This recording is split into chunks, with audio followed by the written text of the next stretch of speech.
Good afternoon. I welcome all the participants for today's workshop to this 2-hour workshop on drones as a service. I would like to first welcome Shri Rajiv Bansal, Secretary, Ministry of Civil Aviation, Amber Dubey, Joint Secretary, Ministry of Civil Aviation. Also present in this room are representatives of QCI, World Economic Forum, NITI officials. Am I missing anybody? No. No. And sir, all the state government representatives are joining online. We have Maharashtra. Can somebody tell me who all have joined? Hello, ma'am. This is Amit from Maharashtra State Innovation Society, Government of Maharashtra. Yes. Hello. This is Vitoba Sawant here. I'm from Goa Electronics Limited. Welcome. Good afternoon, everyone. I'm Rama here from Government of Telangana. Our Principal Secretary, Mr. Jayesh Ranjan, will be joining in a few minutes. Thank you, Rama. Thank you. Welcome.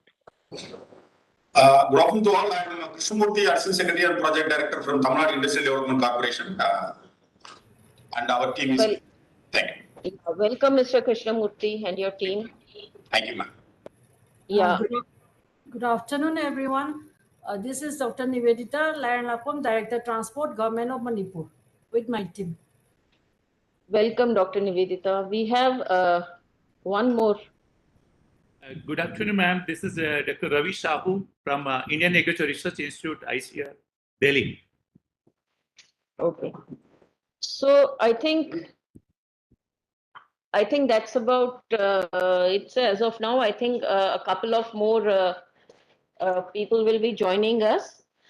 And so a warm welcome to all of you. I will just briefly set the context and then hand over to Vignesh to MC the rest of the proceedings. Basically, there was drones, as you all know, has been receiving a lot of attention, and recent months have seen major changes in the regulatory regime, which has really opened up the sector. The budget announcement for 22-23 also included a para on promoting drones as a service. As a follow-up to that, Niti Aayog, in collaboration with Ministry of Civil Aviation, had constituted a group, and we have come up with certain recommendations on how drones as a service can be promoted, largely focusing on public procurement, also covering other aspects, but the major focus is on promoting public procurement in this space. And as a next step to that exercise, this state level workshop has been organized. I would like to thank all the state representatives for sharing their inputs in the questionnaire that we had received. Sir, just for your information, the states with whom we have interacted, we have found that all the states are in some way or the other working in the space of drone. They are also more focused on promoting drone as a service rather than procuring drones by the government. But in a query by the states, we have received some inputs which they have sought from the central government by way of guidance on how to scale up these efforts. And that is exactly what the scope of the committee which we had formed was. So I think we are all aligned. And this forms an important part of the cooperative federalism which Niti Aayog has been mandated to do. With that, sir, I would request you to inaugurate today's workshop, and then we can have the other interventions. Over, sir. You want to say something? No? No, not now. Not now? After it is. Want me to give the keynote address? Yes, yes. Okay. आप जाएंगे ना तो we can. Thank you so much, Anna. Thank you. My friends from Niti Aayog, colleagues from WF, my own ministry, Amber Dubey, my joint secretary, and other colleagues and other friends who are here in this room, and all the senior officers who are joining us from various states, Maharashtra, Goa, Telangana, Tamil Nadu, Manipur, and scientists from ICAR, members of the Drone Federation who have also joined us just now. Thank you for joining in today, and I'm greatly pleased and thankful that I'm part of these deliberations today. I think this meeting is really, really very important and critical. And for all of us who are involved in this space, some of us may be involved marginally, some of us deeply. But going forward, this is one area where I think all of us who are in this room, physically and virtually, are going to find this an extremely exciting time, an exciting sector to work in. The last 2 months in the Ministry of Civil Aviation, which has been given this responsibility of moving forward drones and applications and drone as a service, to my mind, have been extremely exciting. We are in July, and last year in August, which was just about 12 months back, after a huge amount of groundwork which was done by some of my colleagues in my ministry, the first big thing happened with the publication of the drone rules. Thereafter, I think every month over the last 12 months, there's been tremendous movement on some aspect or the other relating to drones. The airspace map was released. The air traffic management rules were brought out, were notified. A PLI scheme was kind of formulated overnight and brought into public domain, which supported manufacturing. An ecosystem was built up for certification of drones, standardization for setting the standards and certification and of the drones. And subsequently, in the month of May, a national level festival, a Mahotsav, a drone Mahotsav was organized with the Prime Minister as the chief guest. So every month there's been some exciting news happening over the last 12 months. We have also given permission, we've liberalized the rules and the regulations for setting up pilot training schools, drone pilot training schools. And over the past months, several new schools have come up. When Honorable Prime Minister inaugurated the drone Mahotsav on that day, the first set of, I think, 100 certificates were digitally released by the Prime Minister. Between the last 2 months, I believe that figure of 100 has moved up to 500. Maybe it's even gone up further. So every month, there's been a huge traction which is happening. And that is why I say that the past 12 months have been extremely exciting. And I think the next coming years, not only the next few months, are going to be even more exciting.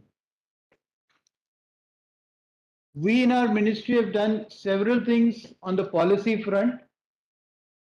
As I just mentioned, we've done a lot on providing the incentives, the PLI scheme. It's a very simple scheme. And we had the cutoff date as March 31st to receive applications. We are happy to note and bring to the note of everybody that we got a very good response from both drone manufacturers as well as component manufacturers. I think about 23 companies have already been shortlisted for getting the benefit of the PLI scheme. The drone Mahotsav that we had held, we were kind of initially a bit apprehensive as to how much participation will be there. But finally, at the end of it, we kind of ran out of space. There were more than 70 participants and who were physically present with their drones. The day we did the drone Mahotsav in May, there was not a single certified drone in our country, and soon thereafter, the first company got the certification, completed the certification process, and got certified. A function was held by chaired by our honorable Minister of Civil Aviation, where he kind of commended and gave the certificate to the first drone company. In the meantime, earlier the import of drones was prohibited so that drone manufacturing prospers within our country and we're not dependent on imports. This was a major boost to the domestic manufacturing industry. So a lot has been happening on the manufacturing side, and within months and not within years, I think that drone ecosystem, manufacturing ecosystem, has deepened and widened significantly. I think that has set the stage for the next big reform, which is about making available drones and recognizing their applications. And we were working on the speech for the Honorable Finance Minister in February. And during the course of our deliberations, this new kind of phraseology or expression came in as drone as a service. I don't think it's there anywhere else. And obviously, it's borrowed from software as a service. What is SaaS became a DRaaS. So I think it's a good terminology also, and reflects quite well the intent of the expression. So once we have the drones, now we have the incentives, we have the manufacturing ecosystem, the stage is set for the applications. Now, a lot of applications are there both in the private space as well as in the governmental space. Finally, all applications will be for the benefit of our citizens. But if we were to narrow down to applications in the kind of government sector, there are two ways to go about it. One is that we start purchasing drones. We set up a cadre of drone pilots, and we start providing those services. But I think that's a model on which it's not the best model.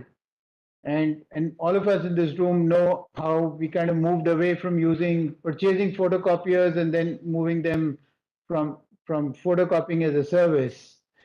And as of now, all these services are available on the government procurement platform, also on the GEM platform. Likewise, it makes absolutely no sense for state governments and various ministries, verticals, departments within the state governments or the central government to kind of inventorize drones, purchase drones, and set up the manpower around it to provide these services. The stage is now ripe for moving forward and making use of drones as a service. To illustrate very simply, there are service providers now available who are willing to spray the crops for a defined fee, and that fee, I understand, is very nominal also, on a per acre basis. The spraying could be of nutrients, could be of fertilizers, could be of insecticides. So the simplest way to do it is to engage the services of a service provider, and the farmer says that, okay, I have these many acres of land, you can do the spray, and the service provider charges him for that depending on the area. Another thing that we are working on is there is this huge reach of common service centers across the country. And next week, we are having a detailed meeting with them to see how these service providers can be available at the huge number of common service centers that we have across the length and breadth of our country. So this service, drone as a service, this ecosystem, I think, is growing hugely. It has huge potential for growth. And it is for the states now to see what kind of applications they can come forward with. And for us, that will be a useful input so that we can share with the drone manufacturers here, with the service providers here, and build up appropriate models which will serve your need. I think that largely is the context in which we are having this workshop. I'm very happy that several states have joined in today and are taking interest in this program. We are keen to support you in every which way that we can. And together, I'm very confident that we will be able to succeed. I'm really thankful to Niti Aayog for having giving us this platform to come together, and also thankful to WEF who have been partnering with us in this, I would say, a new revolution which is happening in our country. And we all want to move as fast as possible as we can on this revolution. I think these are the few words that I have today. We are very keen to hear from you as to what are the applications that you suggest and how we can model our services to meet your requirements. Thank you. Thank you, sir. Now for the remainder part of today's deliberations, Saurabh Thukral, who is Senior Specialist in Niti Aayog, will just set the context through a very brief presentation. After that, Vignesh from WEF will moderate the interventions by various stakeholders, including states, as well as we also have QCI, and summarize whatever comes out of these deliberations. We have Amber Dubey, who has been driving this. He will identify the way forward in his concluding remarks, and we assure you that we are all here to work out an actionable plan and not just to have another workshop. And knowing Amber, I know he will list out all these steps. So look forward to all of you participating. Over to you. Thank you. Thanks for giving me the opportunity. I am Saurabh from Niti Aayog. Louder. I am Saurabh from Niti Aayog. As sir has already set the context that we are ready for drone as a service, so I will skip the initial slides. And I just want to focus on this slide. So just to do a comparison, how drone as a service will be beneficial compared to procuring the hardware and the infrastructure. The initial capital cost is almost nil with drone as a service, whereas if we have to purchase the drone hardware and the infrastructure, then it has a high capital cost. The overall project capital requirements are not great, and a lot of the work can be outsourced. We from a government can focus on the outcomes and the application of the services, then getting into nitty-gritty and integrity of the technology.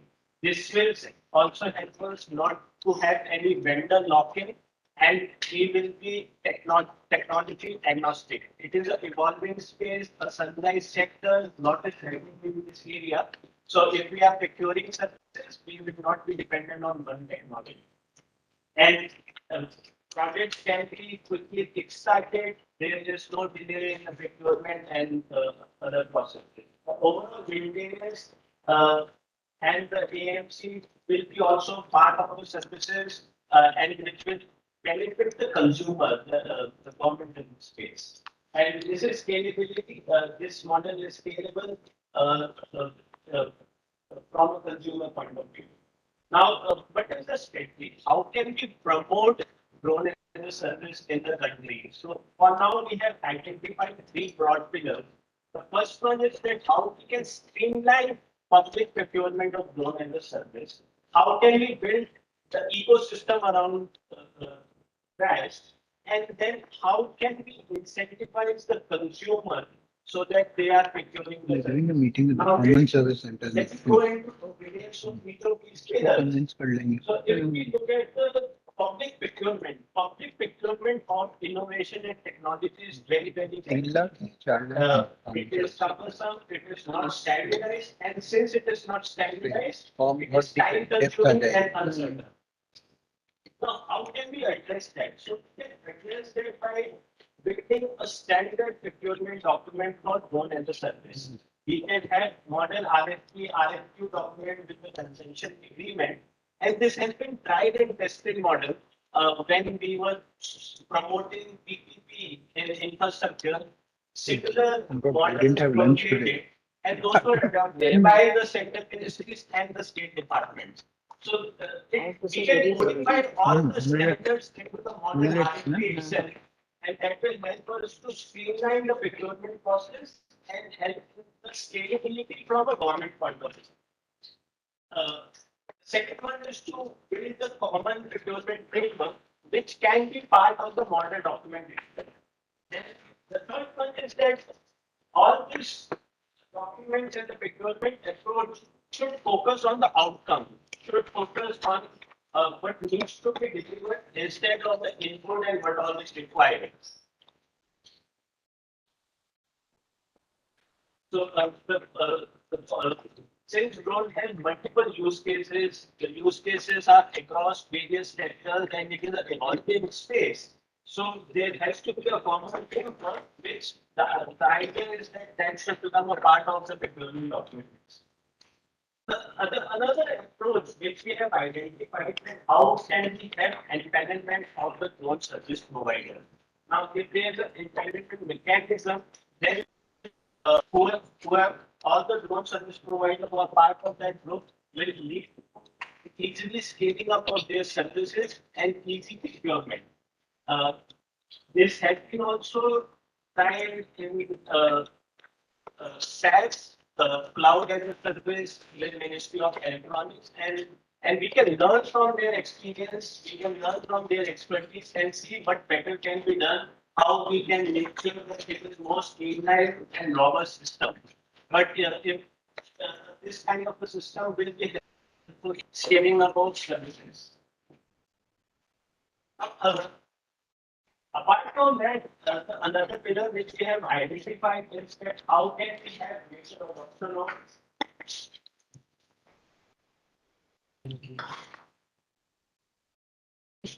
how can we have greater adoption and create an incentive mechanism to promote drone as a service. Now here the government will play a very important role where they are giving some benefit to the drone providers that then they are able to fill the services. And so we can define the guidelines, we can define the minimum requirement of the services that needs to be completed, and based on that, some incentive mechanism can be given to the drone service provider. So it is a new ecosystem. Support from the government will be very, very helpful and help to scale up.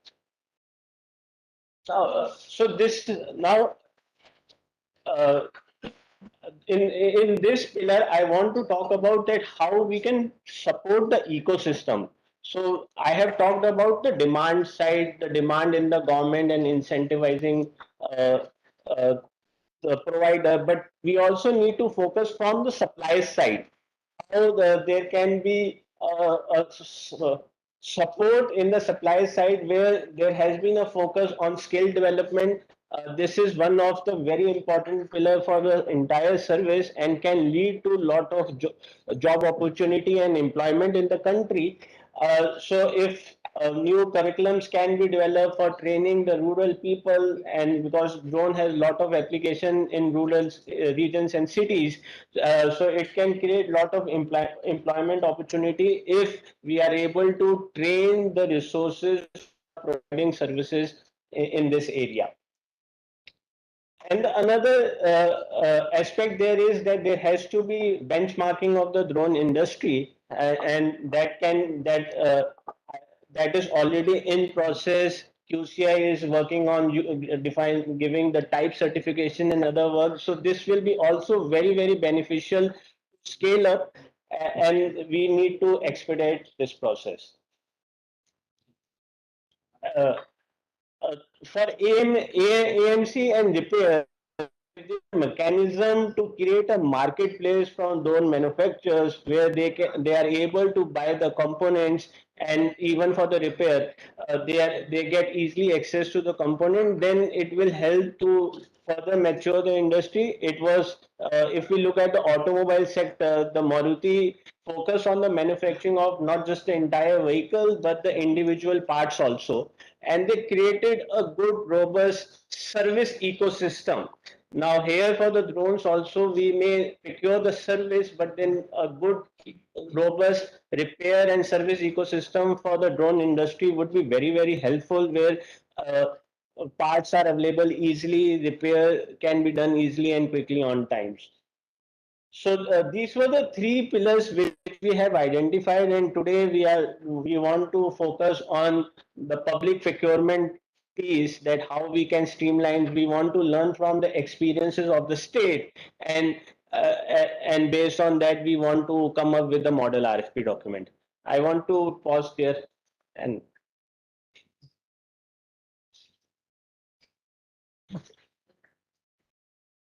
Thank you, sir.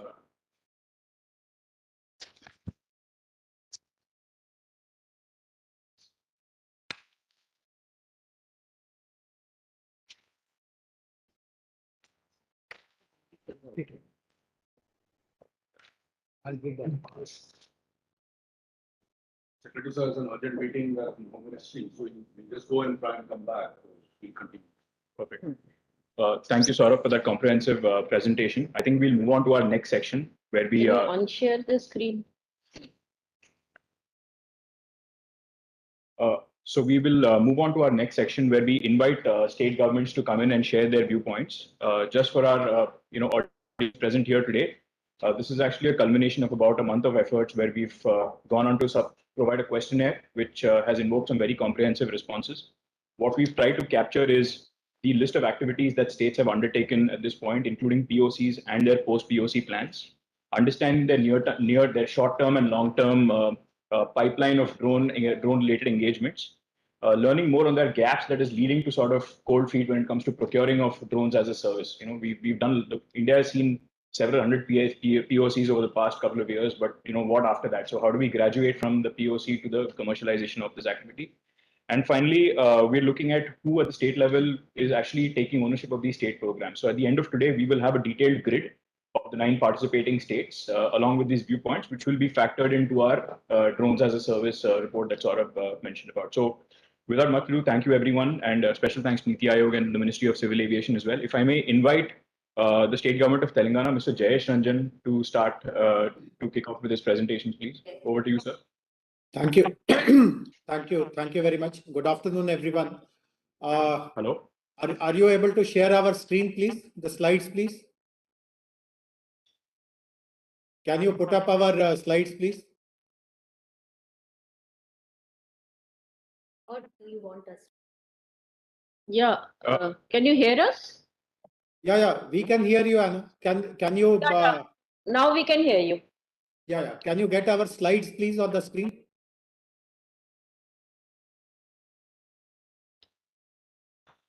Anna, can you ask the? Yeah. Yes, Jayesh. We are just looking. I think there is some. Do we have the Telangana presentation?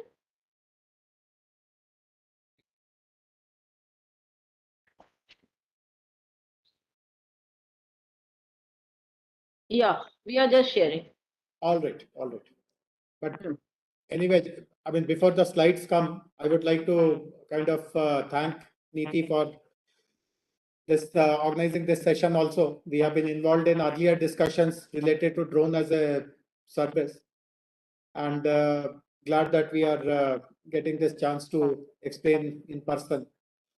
So drones are part of the bundle of emerging technologies that the state is promoting as a part of our IT policy. So one of the questions that you have framed on who takes ownership of all the drone projects in the state, it is clearly with us. It is with the IT department and with the emerging technologies wing of the department. So we are the ones who promote the usage of drones across different departments and agencies of the government. And the whole aim of our IT policy related to emerging technologies are that for each of the emerging technologies. In fact, Anna, since you are there, you are familiar with the work we are doing with AI, with blockchain and so on. Everywhere the attempt is to create a ecosystem. And the same is the approach for us for drones also, that we create a drone ecosystem which supports both the supply side as well as the demand side. So all the private players, service providers, they are encouraged to do their activities in the state, and enough number of demand is generated, led by the government itself. Government should be the first kind of responder in terms of creating a demand for these kind of services. And because you wanted to know what kind of projects have been implemented in Telangana, again, I'm happy to share with you that some very, very path-breaking kind of projects have been introduced. On the screen, you can see 6 examples, but there are many more also. And the one about which we feel very proud about, which has been spoken at web forums and other platforms also, is the Medicines from the Sky, which is a healthcare logistics project, which was supported by our health department, family welfare department. T-Meds is again a very important initiative through which we look at mosquito eradication. I don't think many other states have looked at this opportunity, but mosquito menace and stagnating water bodies, which are large in size, like large lakes, etc. These are common problems in different Indian cities. And we have been able to very successfully tackle this problem, again using drones, with the help of the municipal corporation. It has been tried out in Hyderabad municipality. MEDS stands for mosquito eradication through drone systems. Similarly, Hara Bhara is again a very important initiative through which seed balls are actually kind of dumped from the sky using a drone, and they have been scientifically analyzed at from what height do you release, so that the seed ball actually gets embedded in the soil and a new plant comes up. So our state, as some of you would know, is running a very major flagship program called Harita Haram, under which close to 2.4 billion trees are being planted. And the attempt to plant trees in difficult terrain, where it is difficult to physically go in person, that is being attempted through Hara Bhara. And I don't have precise numbers today, but I know for sure that a few lakh of seed balls have been 50 lakh seed balls. 50 lakhs. 50 lakh seed balls have been kind of broadcasted using this drones. Again, something which is worth emulating elsewhere as well. Similarly, the police department has started using a drone-based solution for crowd monitoring. I can give a very good example. A couple of months ago, the Statue of Unity was inaugurated in Hyderabad. Honorable Prime Minister had come to inaugurate a monolithic statue of Swami. I mean, the philosopher who used to kind of propagate Hinduism. I forget his name. So his statue was inaugurated, and there were huge amount of crowds. So police was able to use a software through which a drone interface-based software, through which they were able to monitor how crowds move from one section of the area to another, and so on. Similarly, we have started drone-based inspection of electricity transmission lines. So as you know, transmission lines are way above the ground, and they stretch on for kilometers and kilometers and kilometers. And typically the department finds it very challenging to find out places of defect where they can do rectifications, etc. So usage of drones has become a very efficient way of finding faults and rectifying those transmission lines, etc. And agriculture spraying, mapping, etc. I'm sure many other states, many other agencies are doing it. We are also doing it ourselves. To further improve the management of all these drone initiatives which are happening, and also I'll speak about certain problems and challenges we are facing. So how to overcome all that. We are setting up a drone management office, which will be the nodal body within our IT department, within the emerging technologies wing, which will which will be a one-stop shop, a single nodal point for all the drone related work that the state is going to do, whether in the public sector or in the private sector. And this office in particular will take the responsibility of sensitizing the departments, explaining how the efficiencies come in through drones, how their cost of manpower, etc., goes down. And then we will assist the departments in preparing RFPs, evaluating the bids, etc., etc. So this will be one single kind of a nodal agency within the IT department. Right now, also our emerging technologies wing officers are handling this work, but we'll create a dedicated drone management office, etc. And as I said, the important responsibility of the government in our framework relates to ensuring drone pilot training. So you see large number of logos on the right hand side. We have the state government's academy, aviation academy, which has created a separate wing called the Telangana Drone Academy, where multiple batches of pilot training has happened. There are private players also who are supporting pilot training. So skilling is taking place in departments also. So for example, some of you would know that the National Remote Sensing Agency is headquartered in Hyderabad, and we have conducted multiple programs for the staff of NRSA in utilizing drones, etc. We have a facility called T-Works, which assists in prototyping and incubation. So lots of people who want to prototype newer varieties of drone based on the use cases, T-Work actually supports that. We are also partnering with Center of what is he? It is in Triple IT, isn't it? It's an institution in Triple IT where applied research, entrepreneurship, etc. is going on. And then under our electronic policy, we have decided to provide incentives to companies who are into drone manufacturing. Can we go to the second and the last slide, please? The next slide, which is the last one. So the drone management office, as I explained briefly, will be the single agency which will handle all the requirements of the users, the suppliers. It will streamline all the drone projects, etc. It will also identify new opportunities for different use cases. And as I said, it will create awareness. It will also study the impact of. This is again an area where not enough attention has been given on how do you actually study the impact of drone solutions. So all these 10 plus solutions that we have implemented, how have they helped the department in improving their efficiencies, lowering their costs? This is something which someone has to actually study on the ground. So the drone management office will take responsibility for it, and various other kind of paperwork, RFPs, bid evaluation, etc. will be done. They will also try to standardize and create certain kind of norms when you are judging a bid in terms of the pricing, etc. Some benchmarks will be set, etc. And to ensure that we are able to deploy drone-based technologies without much loss of time, we also want to do an empanelment process, so that people who have the basic eligibility, they are available to us, and through a very limited kind of quick tendering process or bidding process, we can start the deployment. Since this is a forum in which senior officers from MOCA, from NITI Aayog and other line departments are available, I would also like to highlight certain challenges that we have faced in the last couple of years, during which we have really enhanced our drone usage.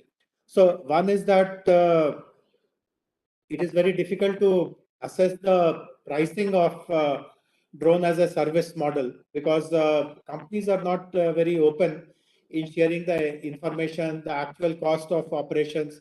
So this is a challenge. And if at MOCA level, if help can be provided, if some kind of national guidelines come.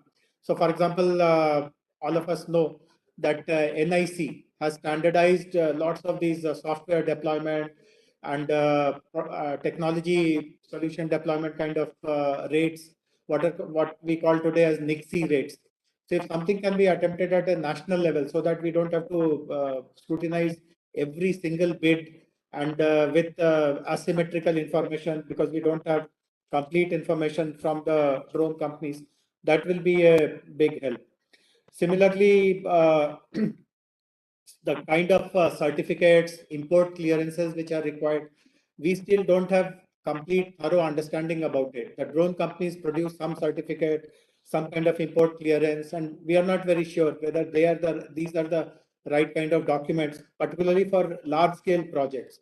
Some small pilots here and there, we can overlook what kind of certification they are bringing. But if you have to run a project worth a few crores of rupees, we want the paperwork to be kind of be in order, and we want assistance in that, in understanding what are the kinds of clearances and approvals which are required. Even the specification of drones, we have noticed in some cases that the specs which are specified by the companies tend to differ from real life observations, and we want to know. And sometimes the companies justify saying that this is not a very significant variation. By and large, this particular spec is also good for this thing. So we want to have a better understanding about the specs, what are the range of variations which are permissible, etc. And a couple of other points is that we know that 4G connectivity is very important when drone operations are happening. And because the 4G connectivity can be patchy in rural areas, the safety and reliability of operations may be in doubt. So it is also important that we bring in telecom providers in our discussions to ensure that at least on the green channels where drones have been permitted to operate, the 4G connectivity is quite adequate, so to say. And obviously things like getting SLAs, ensuring that enough number of pilots are there, the technical assessment, etc., is done in a proper way. Just as we are doing Atmanirbhar series in various other sectors, can we also insist on at least component indigenization, if not the entire drone? And over a period of time, as was done in the electronics sector, a phased manufacturing program so that manufacturing of drones in our country is also encouraged. These are some of the areas where MOCA, Niti Aayog, and the state governments can work together. So I will stop with this, and I would like to get feedback and suggestions on some of the points that I shared. Thank you very much. Thank you, sir, for that presentation. Maybe we can take one question from around the room on this. How we can do this is at the end of the third presentation, we can open it out for more, but we can maybe take one question right now to Jay, sir, if anyone has. Okay, we'll move ahead. If I can invite Dr. Shrikant Patil, MD CRISP, Government of Madhya Pradesh, sir, over to you.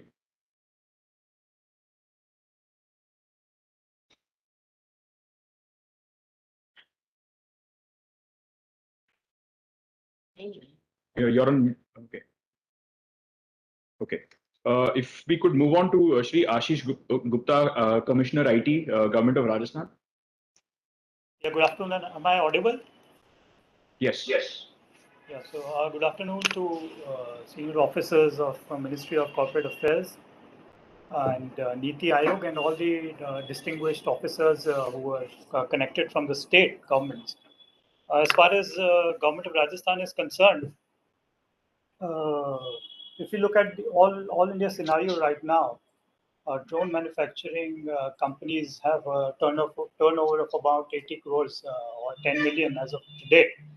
And as per estimates, the UAV market in India is projected to be around 1.8 billion by 2026. And internationally, it's actually a $40 billion industry. Looking at this scenario and scaling up of drone industry in the state, we have worked both on the demand supply and the demand side and the supply side. With regards to the increasing demand, the budget announcement in 2023 by Honorable CM Rajasthan announced purchase of 1,000 drones to be used across sectors and specifically for agriculture department. This is a huge announcement to give a fillip to the industry.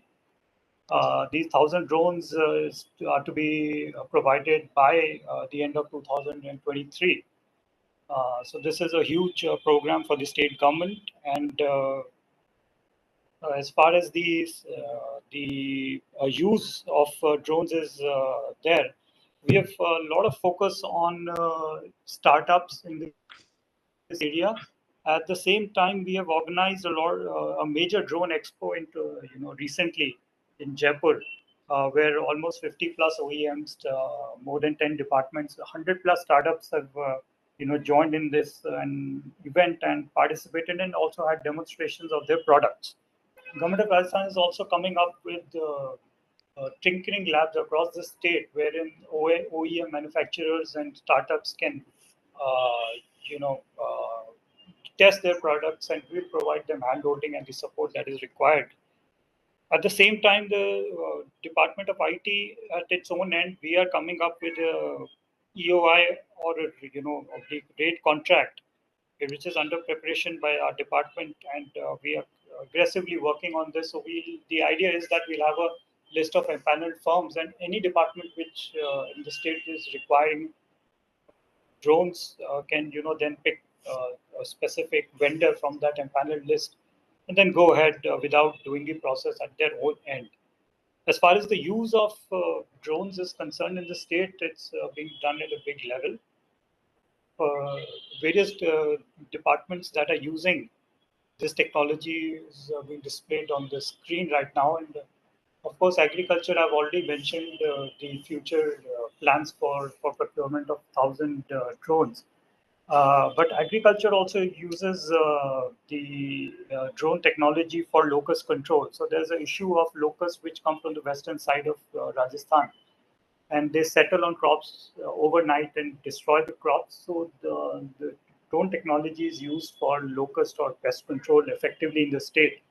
At the same time, Home Department, like Telangana was mentioning, uses UAV at district level and headquarter level to ensure safety and security of citizens. Mining department is using this technology, drones, for surveillance operations. Forest is using it for curbing poaching and conserving wildlife in the forest areas. And I'll also give a live example of watershed department. The DPR preparation of Pradhan Mantri Krishi Sinchai Yojana, the watershed component, which is a central government scheme.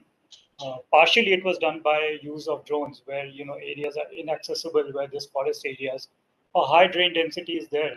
A lot of intervention was done using drones. So yeah. So that's the usage currently. So, and yeah. If we can quickly request you to outline some of the key areas where the center can add value to some of the drone initiatives, or the gaps that you're facing in the system, sir. Sorry to interrupt. If you can hear me. Hello. Yeah, I can hear you. So like I mentioned before, we are coming up with a rate contract, regarding empanelment of firms. So with regard to these specifications and handholding, if any required, we'll be in touch with the Government of India, and we'll take your guidance to move ahead in that reference. Yeah. Thank you. So that's pretty much the scenario in the state. And showcasing of drones through expos, and we are having a big event on the 19th and 20th, BG Fest in the state, where the Honorable CM will also be present, and we are showcasing drone technology there as well. So we are giving a good platform for the developers and OEMs to showcase their technology, as well as providing tinkering labs and startup ecosystem where they can where they can tinker with their technology. At the same time, the government is, providing that the critical mass, for example, the buying of drones and the RFP that we're going to float very soon. So that's pretty much. Can I come in? This is Anna Roy. Yeah. So thank you for that presentation. I wonder if you heard the keynote by the Secretary Civil Aviation, Shri Bansal, if you were able to hear that. So, you know, this is the dilemma. The last point on your presentation was whether to procure drones. The government should procure drones or should procure drones as a service. So the preference, and he gave several examples where innovation is concerned, it is better not to get tied with any technology of today and to procure it as a service, which is an evolving sector. So on that philosophy, drones as a service was kind of, you know, conceived. So just one point for your consideration, you know, since you are going to float RFPs for procurement of drones by Agriculture Department, is there any scope for rethinking this particular initiative to move towards procuring drones as a service? So that's, I think, a very important and fair point, and definitely with your input, we will definitely reconsider. And in fact, I'd like to just appraise that even the 1,000 drones that we're talking about for the agriculture, that is not a direct procurement by the government. That is the view that, you know, this subsidy-based model is there. So it's not an outright procurement by the government. And you're right that going forward, using this as a service will really enable us to, you know, scale it up even further. We'll have Thank you. So I think we will take this conversation offline. I think it is important before you float these RFPs, if we can, you know, between NITI, Ministry of Civil Aviation and Government of Rajasthan, we will arrange this meeting. So let us take this dialogue forward. Sure. Thank you very much. Thank Over to you. Thank you. Yeah, that's pretty much it from my side. If there's any concerns. Right. Thank you, Mr. Gupta. If we can move to B. Krishnamurthy, Additional Secretary, TITCO, Tamil Nadu. Very good afternoon, sir. Is it audible? Yes. Very good afternoon to you all. First of all, I would like to thank MOCA for unleashing the new potential with a lot of interventions, and also I would like to congratulate Niti Aayog, MOCA and other bodies for organizing this workshop to take the new potential to further level actually. So in the inaugural speech, Secretary Civil Aviation, he has mentioned that how various measures have been taken to boost the supply side of the drone ecosystem, whereas we have to focus more of demand side ecosystem. So in this regard, I would like to unveil the vision strategy adopted by Tamil Nadu. You know very well, Tamil Nadu is one of the leading states in creating the manufacturing ecosystem and services. We have made the vision of creating the right ecosystem for both drone manufacturers and service providers to be able to develop the new technologies so that the new variety of product can be reached the consumer with the right place, right price and pace. So in this particular arena, I would like to highlight how the stakeholders are onboarded by creating an ecosystem. In fact,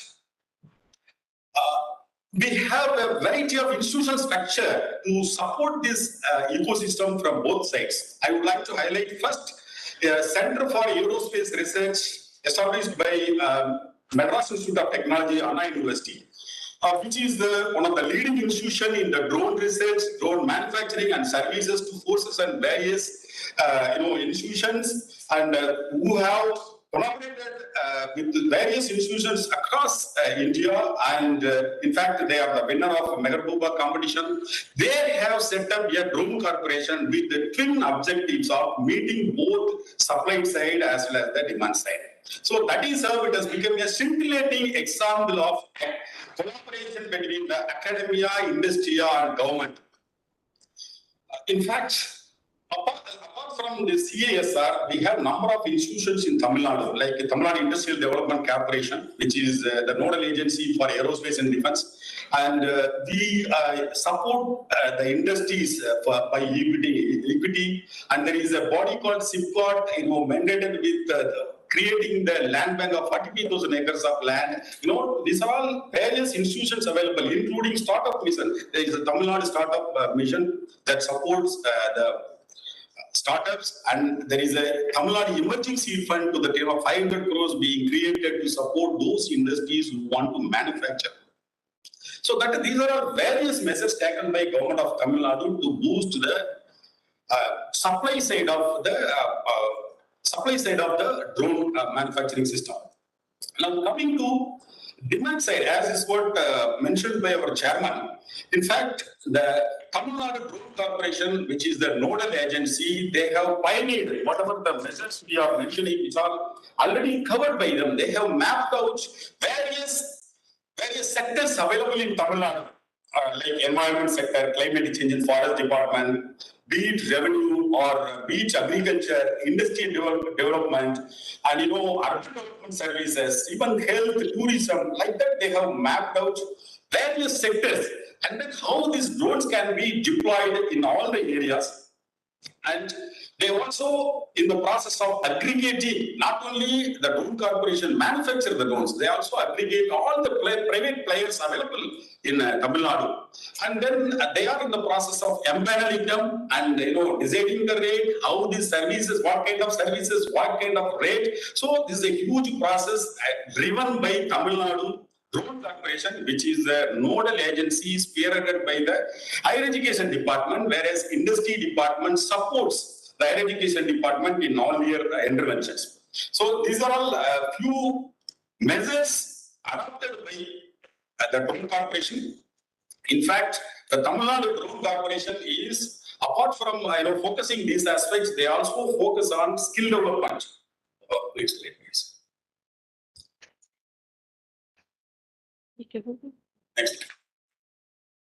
So can you briefly elaborate on your last point on the economic logic on how you are benchmarking drone services in Tamil Nadu? Yeah, so that we will come, sir. In fact, we will share the tender documents also with them, then how they have done, what kind of magnitude they have achieved. We need to collect from Drone Corporation. We will forward to you.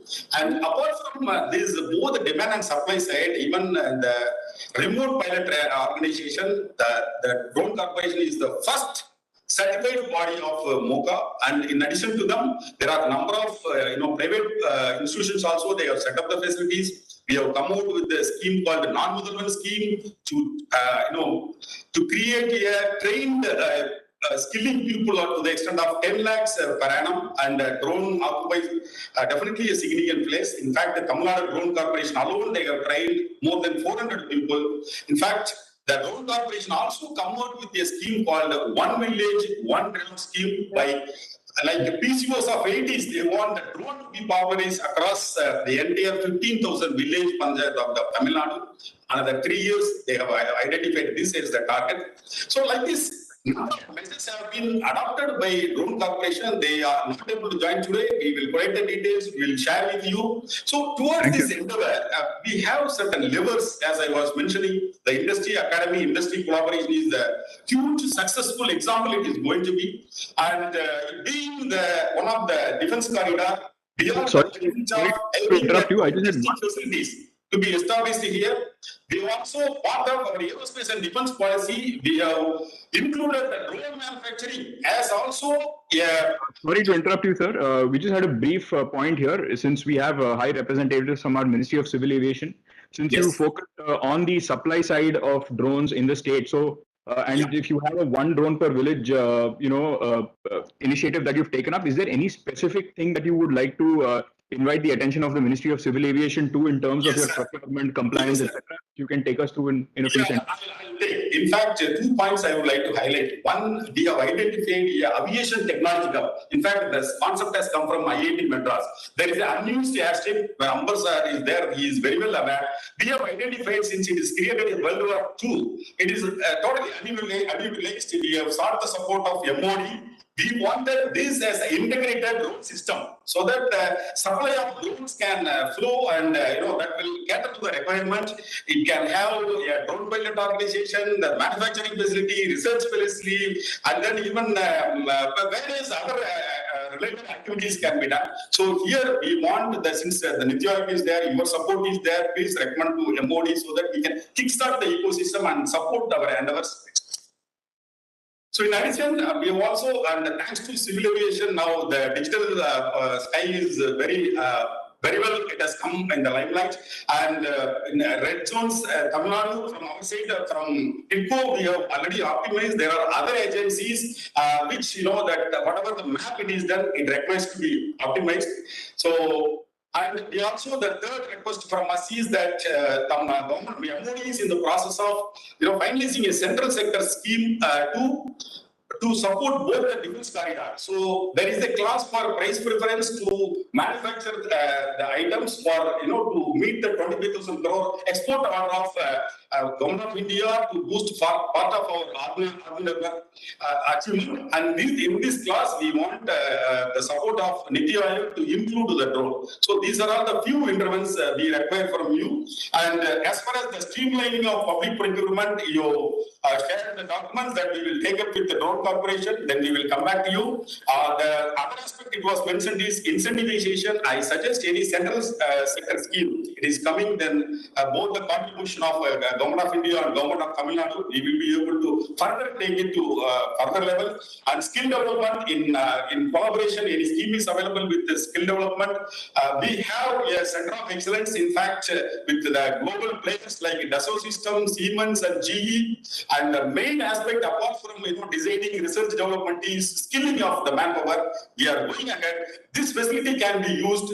The various activities and objectives identified in drone corporation can be utilized, and in fact, they can be also involved in the urban mobility, the transport management system. So with these few words, I thank Niti Aayog and MOCA for giving this opportunity. In terms of specific, we will come back in discussion with the drone corporation. Thank you. Thank you, sir. So, few things emerging from the three presentations that we've had. Most state governments, at least the three state governments here, are taking more of an ecosystem approach to policy in terms of matching demand with supply. Each state also seems to have a nodal agency which is quite favorable, but I think there is very initial reaction is there seems to be some level of information asymmetry around pricing paperwork which needs to be addressed. So we'll elaborate on that as we progress. Any questions from anyone participating to the three state governments you've heard? Any questions, sir? Okay. If I can invite Dr. Nivedita from the Government of Director Transport Government of Manipur, ma'am, in 10 minutes, if you can outline and focus specifically on the requirements from the Ministry of Civil Aviation. Any hold-ups at your end? Dr. Nivedita? Sir, actually, Madam Nivedita is engaged with another important meeting, so I am David Alambal, Deputy Secretary Transport. Sure. Kindly introduce yourself and if you can start. Thanks. Yes.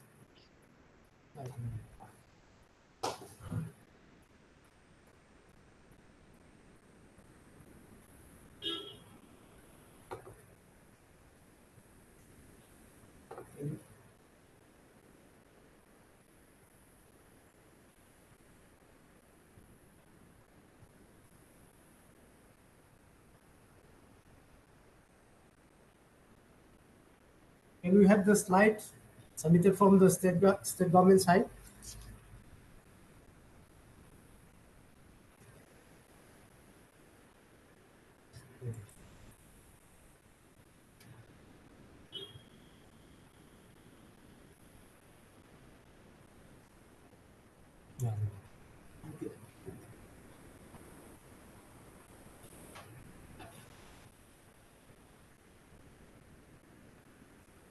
Sir, can we have the slide submitted from the state government side because we are having problem to upload from here? Yeah, you can. Okay. Yeah, the slides are here. Anyways, because for the state government of Manipur, the use of drone as a service is in very initial stage because we have yet to streamline all the regulatory functions of drone in the state. But for a few examples, we use drone as a service in the delivery of some vaccine in some, you know, I mean, difficult areas of one island in Manipur, and then by the police also to locate the illegal plantation of poppy plants. Some drones service were used, are being used, but uh, most of these services are from the private operators only, and the government as such doesn't have any drone as of now. And then the state government is yet to regularize the use of drone air service at present. So the state government will require help from MOCA and NITI Aayog to have a common SOP for this particular program for use of drone as a service in the state. And the state at right now doesn't have any, uh, committee or any assigned officers for looking after this particular thing, because transport department has been recently assigned to allocate some red to identify some red zones through digital sky platform. It was done, but as transport department doesn't have any technical officers, we may need the cooperation from the IT department also, and the state government is yet to take up all those things at present. Next, please.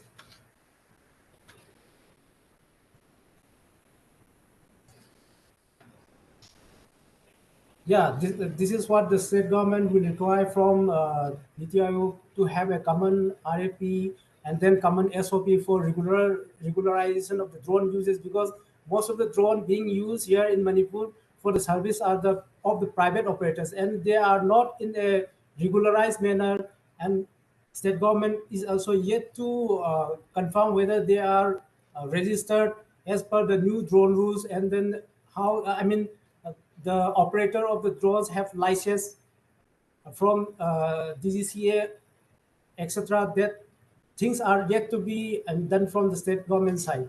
And then as the state government understand that the drone being used as a service will be very, in a potential way in the state also, because Manipur is a hilly state, so there will be many difficult areas which the logistic transportation of services can be carried out through drone.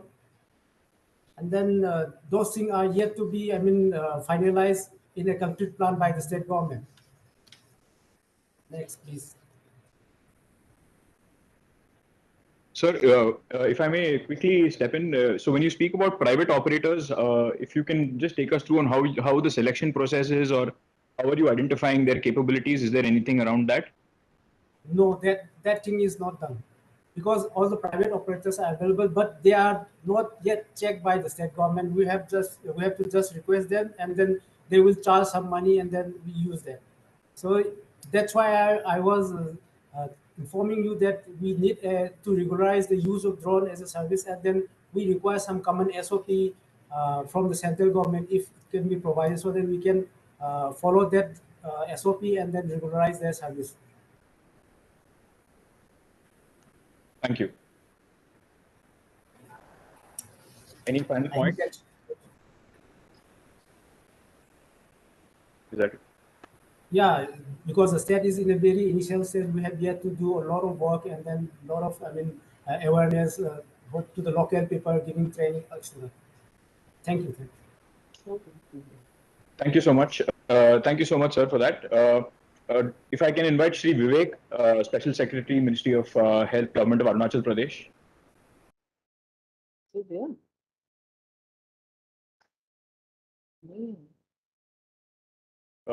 Dr. Nabam Peter, are you there?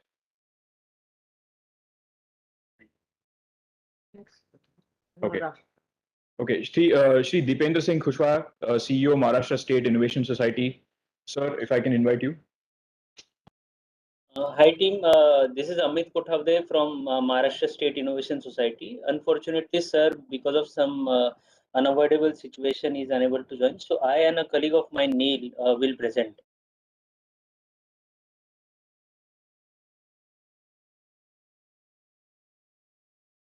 So, are you able to see the screen?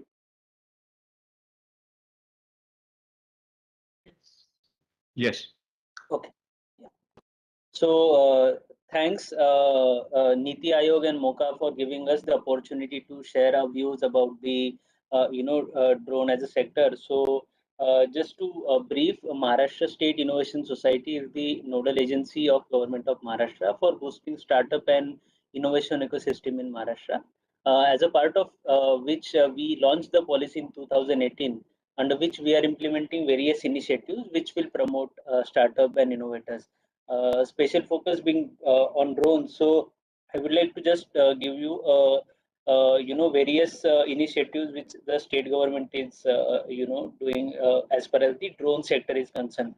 So to bring innovation in the governance with the help of new technologies is what our vision is, and currently state government of Maharashtra and under various department working with drones. So just to give a few examples, so recently the vaccine deliveries is being done with the help of two startups, Volar Alta and Blue Infinity, in the remote district like Palghar. So public health department used this service, and we were able to deliver the vaccines in a very remote area. Along with that, one of the other services which Mumbai Police Home Department used for the public announcements is through a drone. So during the COVID times, the drones were used for the public announcements where the police officers were not able to reach. So that is another example. Third, one of our startups, Sagar Defense. Happy to share that this is one of our startup which we have supported through one of the initiatives, and today it has grown very big. And recently in Swavlamban 2022, they have designed a personal air vehicle called Varuna, so which has been launched by Honorable Prime Minister 2 3 days back. So Sagar Defense has also developed a drone for removing floating waste using water drone. So municipal corporations in Maharashtra are using this service as a water drone. One of the other companies, which is Planis, again supported by one of the state innovation societies scheme, that has been used to inspect the dam walls under the with the help of underwater drone. So another one, I think the Telangana government is also using this for aerial inspection of the Maharashtra. Mahatransco is one of the departments under energy department is using that. One of the key initiatives by the state government is we had launched the aerospace and defense fund, having a corpus of around 360 crores, and under which we have supported few drone companies. One of them is Saga Defense, and other few companies to support the drone as a sector over here. So my colleague Neil will be able to share the rest details. Neil, over to you.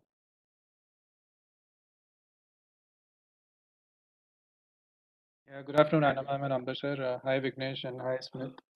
So across the pilots which Amit spoke about, our learning has pretty much been that, if drones have to be mainstreamed in the state government, I think drones as a service model is going to be the way to go. We've had a few cases where departments have procured a certain number of drones a couple of months back. They've even trained pilots within their staff, but then the learning has been that, they are facing operations maintenance issues, battery life has depleted. Plus, keeping, procuring new drones periodically is also not that great an idea. Instead, if they can get access to good drone operators for specific use cases, I think that learning will stay for now. The initial cost related to procurement is quite high. Training issues, of course, we've resolved to a large extent, considering there are so many options to get trained as a drone pilot now. Something we've also heard from the drone community in Maharashtra, and we have a pretty strong one because the government does invest through the Defense and Aerospace Fund, is that even beyond PLI, we will have to think of a lot of things on the R&D front and on the technology front to ensure that that's designed and made in India. Even today, there's a lot of components on which we rely on our neighboring countries. If we can do that together as the state and the center, I think that is something we should definitely focus on.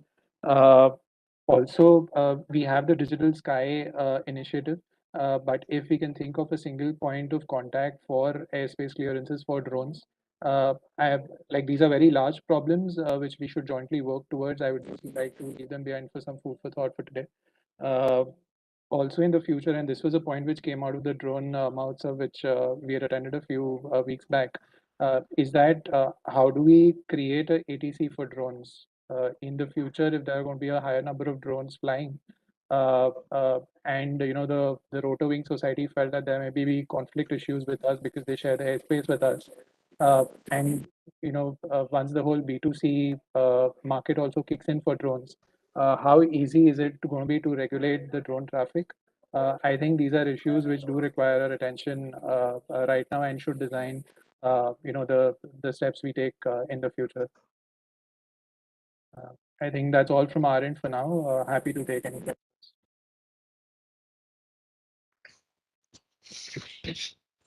Thank you, Neil, and thank you, the government of Maharashtra. I'll just do a quick check if we have representation from Arunachal Pradesh. If not, we can move on to the state of Uttarakhand, Shri Amit Kumar Sinha, ADG Police and Director ITDA. So.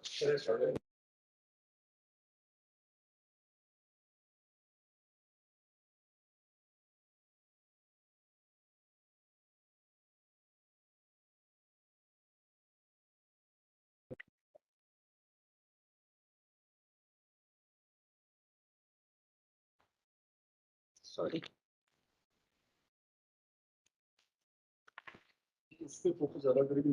मैं बिल्कुल सकना चाहिए जी sir next शुरुआत करना दो because I'll basically focus on the drone mitra concept which we started in Uttarakhand because otherwise these are the old topics which we have already discussed. Please next. There's an initiative which we have just started. We have identified 167 drone pilots who are basically marriage pilots. And various marriages they fly drones and so we are training the basic orthomosaic, how to make, because then we are trying to, at least we have proposed to our government that yes, they can be empaneled and for various government works, because government is employing them. Government is either various department like urban development is also deploying some, requesting some agency to come and take the mapping of the slum areas. So we are training them to at least create basic orthomosaic, learn them, a basic empanelment rate is being fixed. And then we have also given 1 terabyte of space in our state data center. There is a proper login of Dark Lake. We have created a portal of Dark Lake in which they can actually log in and they can put the data on that particular portal. So the government of whichever department has requested for that particular service can access that through a cloud. They are not required also to be physically going there and giving the data to them. And then in the Dark Lake, there is a provision of comparing the old data with the new data. So if a project is being reviewed by the secretary or the director of the department, he or she can see what type of progress in the project. So through this Dark Lake thing and the drone mitra concept, we are trying to actually involve more and more people, and it's a method to actually to start a drone as a service platform. Next. We are actually training a lot of pilots also. We have trained almost 1,300 people since we have started this DRC in 2018. And we have also trained 4 batches of polytechnic students. Because in fact, we have devised a curriculum for polytechnic students in Uttarakhand so that in 3rd year they have a module. So at least basic drone basically drone component manufacturing and understanding what the drone products are, they can understand during the polytechnic year, because the engineering college students, they know, but the polytechnic students also should know this thing. Next. This is the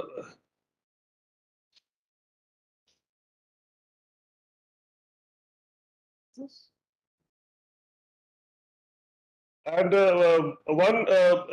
one particular thing which you have seen, that Navnetra, we have created one ground control station for the disaster mapping. In fact, in disaster also we have used this drone. Next.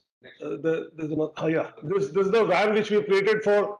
This is the van which can go to the last mile of the disaster area, and then it has RF radio connectivity with the repeater set. So the two RF radios are there, so people can climb a mountain. If the disaster area is beyond the mountain, the drone pilot can go beyond to that, and then through repeater it can communicate with this Navnetra, and with this Navnetra has bandwidth aggregator also, so it can then stream the data to the base station, and it has a proper control unit. So inside the van you can actually analyze the data. It's a proper analytics can be done.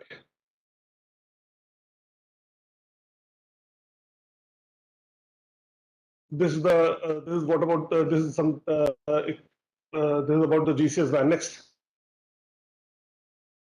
This is what we are doing. We are empaneling drone pilots. We are training program at DRC. We are training them continuously. Registration of those pilots are being done through this Dark Lake portal. The intention is to obviously job creation. So next.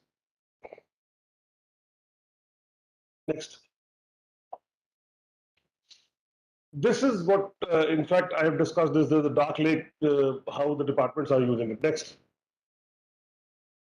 This is the Dark Lake platform in which you can actually log in and put the data, and the government. There are two portals, one for the government, one for the drone pilots. Next. This is the roadmap, because we are planning to have at least one drone park in Uttarakhand. We have requested for, in fact, training center is one of the oldest training centers, so we wanted to get it at least registered. So we have given this request to DGC also. We wanted to have a drone testing and certification center also at the DARC. Obviously, the polytechnic institutes, we have already given the syllabus to the department, so that is also being done. And for this IIT Roorkee thing and STPI, with them, we are actually creating a center of excellence which will work for the enhancement of drone ecosystem. Our intention is not to make drones. Our intention is not to procure drones, but to create an ecosystem where the drone actually can fly. Thank you. If I may just make one remark in response, I think important point which has come out, we tend to not focus on the AI part and the data part of drones. We are more on, spraying, surveying. I think this presentation brings out the data, importance of data and how to manage the data part. So would like to compliment government of Uttarakhand. I think this is a really, really good initiative. Any help from central government, from DTR or Sir, in fact, what happened that when we discussed things with our drone pilots, they said that they are poor people. It's like a village level entrepreneurs. Like one of the presenters said that they want one drone per village. So in village, they are actually asking us, sir, थोड़ी subsidy मिल जाएगी या थोड़ा मुझे इस पे कोई EMI पे base पे भी दे दे. So वो वहाँ पे ma'am, I think there's some role which we can do, because we have already created a framework in which we have now 167 drone pilots registered in our organization. So they can be, I mean, they certainly want another drone. 2 drones would be better for them. They have 1 drone. Maybe we have trained 1,100 pilots. We are continuously training on more and more polytechnic students. So they will go to their village and they'll buy a drone. So then they require a little subsidy in that. So that PLA type of scheme can be. Very good. Thank you. Thank you, ma'am. Goa.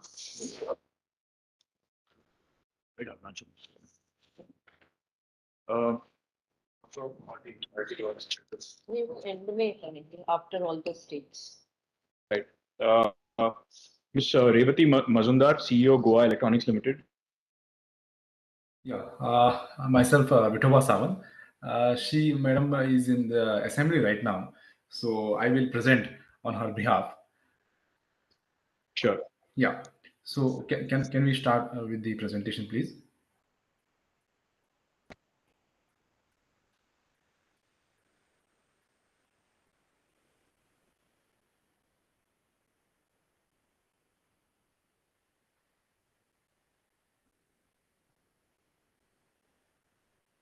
Actually, for the Goa state, we are in a very preliminary state currently with the drone technology.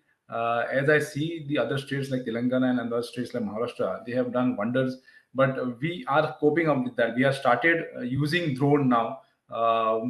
Currently, we have used drone for the CZMP plan, wherein 20 villages we have covered so far, and we have used this data for the development purpose. Again, the drone survey is used by the PDA for the land use plan.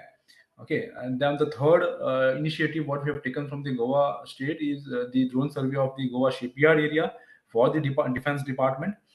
Then there was a need of laying the high tension line of electricity, wherein there was a lot of oppositions being made by the public. So we had to we use the drone technology to actually see the current high tension line and saw what was the issues faced, and then took serious action on those lines. So the drone technology has helped us with that. Again, for the collector office, we have used drone videography for the disaster affected areas very efficiently to identify the people who are having issues and to deliver resources. Again, for the biodiversity department, we have used drone videography to ensure that there are no illegal hill cuttings which are done for the state. And these are the few of the initiatives what we have looked up ourselves. Yeah, next please. So, as I have said, we are at a very beginners level. So we have empaneled few of the local vendors who have given us the support. But there are some issues which they have raised, like the import restrictions on the neighboring countries, which have been imposed. Because of that, the issue they have raised is that the cost escalation is almost the 50%. Because the Indian the brand of the drone is much at a higher price than the neighboring countries. So this is one area where we want the Niti Aayog to guide us if there are any rate contracts which can help us in defining rates. And then coming to the community sensitization programs, we have used panchayat level camps, verification of structures we have done through the CZMP plan. So we have been doing community sensitization towards drone. You can see in the next slide. If we can scroll to the next slide, this is the flooding area what we have used drone technology for. Next, please. The next slide will show us the one village, the Arpura village, we have considered and superimposed with the survey and subdivision layer of DSLR. We were able to actually identify if there are any issues in the existing survey maps, which were old maps, what we had terrestrial maps, which we had converted. But with this now we know what are the deviations, if there are any illegal structures. Next, please. These are the structures what we have identified through the drone survey, and based on this, we have been able to identify and locate if there are any issues in the plan what we have with DSLR, and then have some corrections done. So these are all the preliminary pilot-based projects what we have initiated, and there is long way to go for Goa. 3,000 square kilometers area has to be covered. And if we cover those much area at one stretch, then we will be able to mask all the assets. And few of these will be helpful for PM Gati Shakti project also, which we are integrating with the BISAC team. Yeah, thank you so much. Thank you, sir. If I can quickly bring in another theme, I think from the tourism side, I think there is a lot of stock footage that comes out from Goa. So is there anything around that you're working on, or something like you mentioned import restrictions? Is there something that's holding you back when it comes to, say, tourism related content from Goa? Actually, when I say import restrictions, as I've said, we have a dependency with local vendors who provide drone services. We have not procured any drone as such, but we have vendors. But the cost, what is being given to us, we are not able to benchmark those costs. And there are complaints there are import bans, because of which they can't import the low cost drones from other countries. So we are therefore having issues with those. As far as tourism is concerned, tourism-related activities, drone activities are being carried out. So it is happening in silos currently. We don't have a central team who is monitoring all of the drone activities like Telangana have their setup beautifully done. So probably we have to have such kind of initiatives and have a central team to monitor all of the departments. Thank you, sir. And if I can invite Shri Vivek from the government of Arunachal Pradesh. Sir, if you can speak about what you foresee for the state.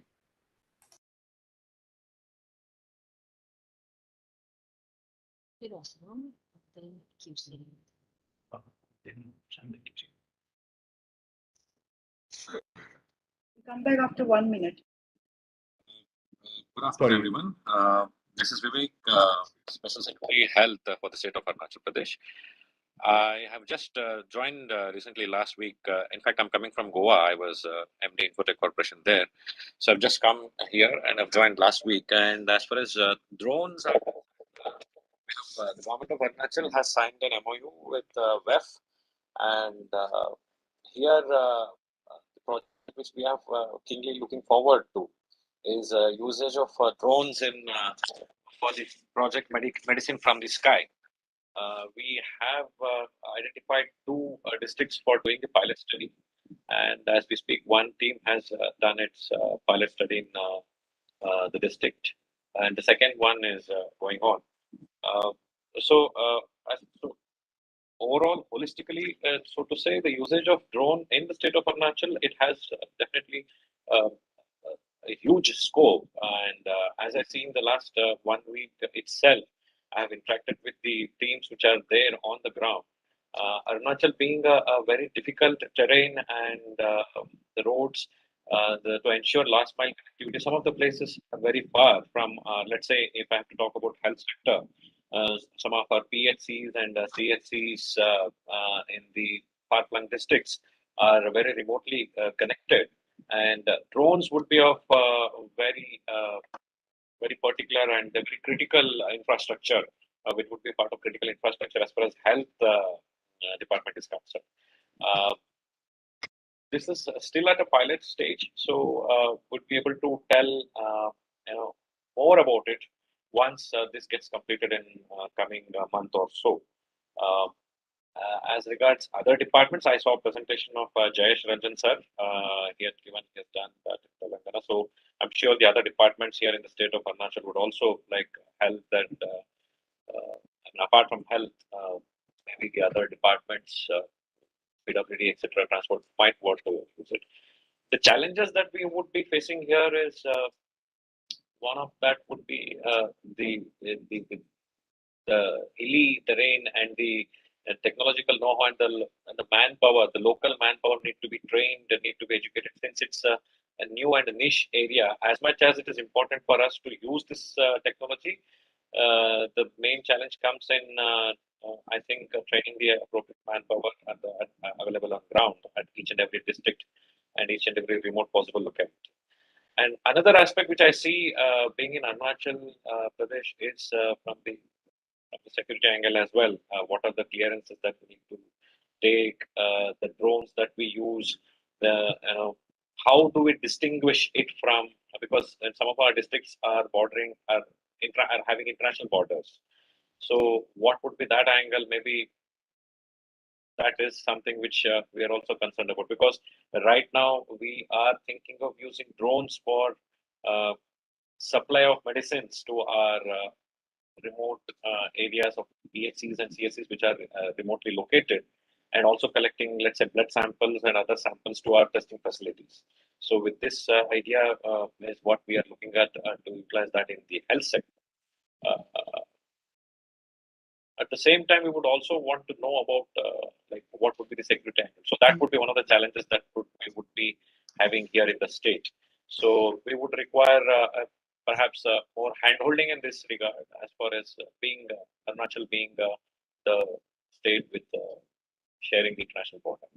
So, and like I said, since we in the health department have just started the pilot study of use of drones for medicine from the sky, we would be in a much better position to tell or share our experiences in maybe a month or so. Thank you. Thank you, sir. And finally, if I may invite Professor Parmeshwaran Iyer from IIT Guwahati, he will speak about their initiatives in Assam. Slides are there? Yeah.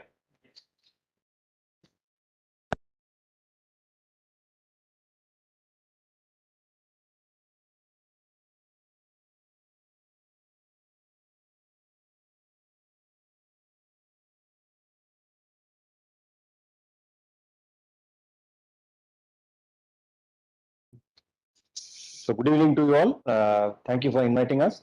I'm joined with me, our director is there, Professor T.G. Sitaram, Director of IIT Guwahati. So once again, thank you for inviting both of us. In fact, I requested that he also should be part of this because today we were anyway here, another meeting in our ministry. So it was a good opportunity to come and interact with you all. So as you all know, IIT Guwahati is one of the IITs in the Northeast region, and we are working on various areas of specific domains of research, and we are definitely doing quite well in that area. I'll not go into the details, but what we are now facing is presently we have a lot of problems that are staring at our face, or we are getting continuously a lot of requests. And Northeast, my colleagues from Arunachal and Manipur have already highlighted problems that this region is facing, especially entire all the 7 states plus Sikkim, the 8 states are prone to a lot of disaster. You can imagine, name a disaster, and this region faces. And another problem also, Mr. Vivek highlighted is about the international border. So the entire Northeast, 98% of its borders is with the foreign countries, 5 different countries. Only 2% the land area is connected to India. So you can imagine all kinds of problems, that are already there, and how we can help in solving them. And as Madam also mentioned, we are working on not only the drone thing, but as you can see here, I mentioned below about the artificial intelligence as well.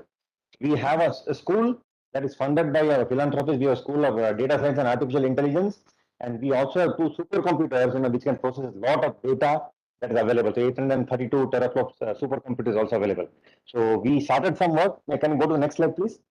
So, we have been, we initiated this, in fact, with the help of Amber Dubeji. Thank you very much. We conducted a drone show, and this is how the first center, that we have proposed in the drone center at IIT Guwahati, along with this, AI, intervention, how it can help the Northeast. And that is how, we did this on 9th November. And since that time, we have got a lot of requests from various states. In fact, 3 states, one is from Manipur, Arunachal Pradesh, and Assam, of course, with a lot of different areas we are getting requests for providing services.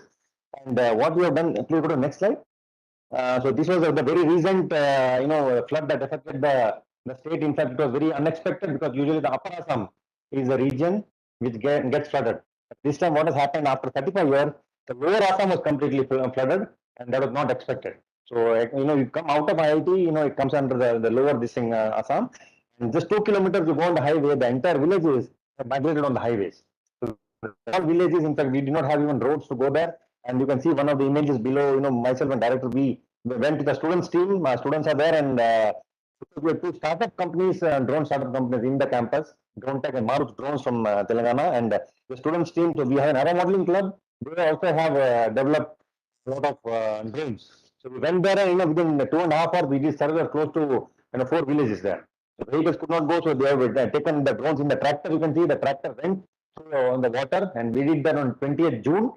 And on 24th June and on 25th June, we did delivery of food, milk products to children, and other female hygiene products. Plus on 25th June, we did delivery of a lot of these medicines that were required in different village. So please, with the help of, you can see 2 teams, from the students and from the drone tech lab. So this we are doing on as per the request that we get from the state. But definitely we want to move forward. Next slide, please. So this is how the center of excellence that we have. We want to move forward. We definitely want to involve students team. Plus, we want to formalize various departments. We have 6 departments, faculty members from 6 departments who have come forward, work on the center for excellence, design and develop drones for specific applications. So that is one thing that we want to initiate immediately. Second thing is, we have a very strong software support team, which is also helping both signal processing as well as image processing.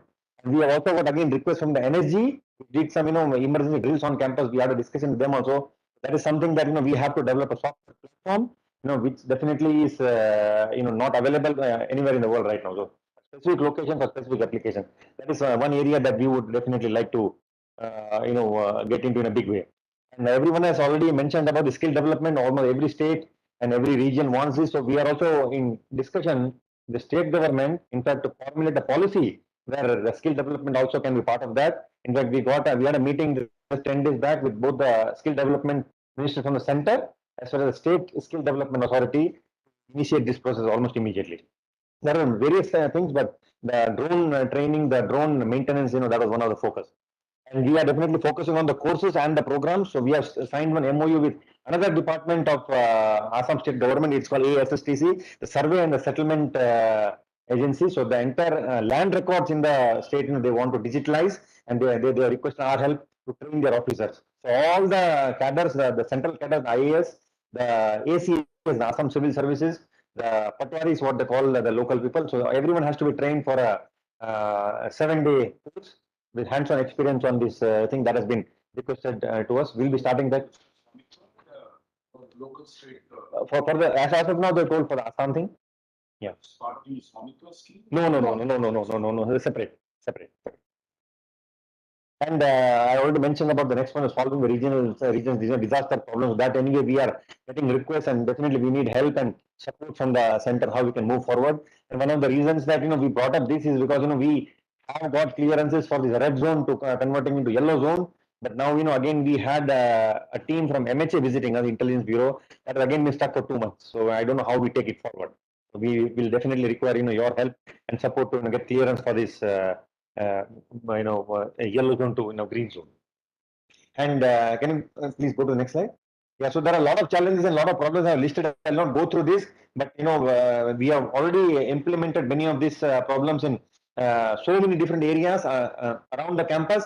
And if we get this opportunity to have more discussion, probably we'll have for each point. Probably we can have a separate presentation and elaborate how we can contribute not only to Assam but other states as well.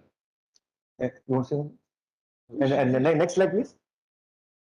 A few projects, one of the, I think, 2 to 3 projects I would really like to highlight is, we got a request from the state authorities to do a survey of wildlife, and this is a very specific area for, there are a lot of gangetic dolphins even in Brahmaputra River, and there is a small river, or it's I would say like a tributary of Brahmaputra. It's called Kuchi River, where they go and do this migration for a few months. They breed and then they come back to the main river. But what has happened? There's completely silting of this river, and it has completely stopped now. So we don't see these dolphins, which were very common sightings on the river.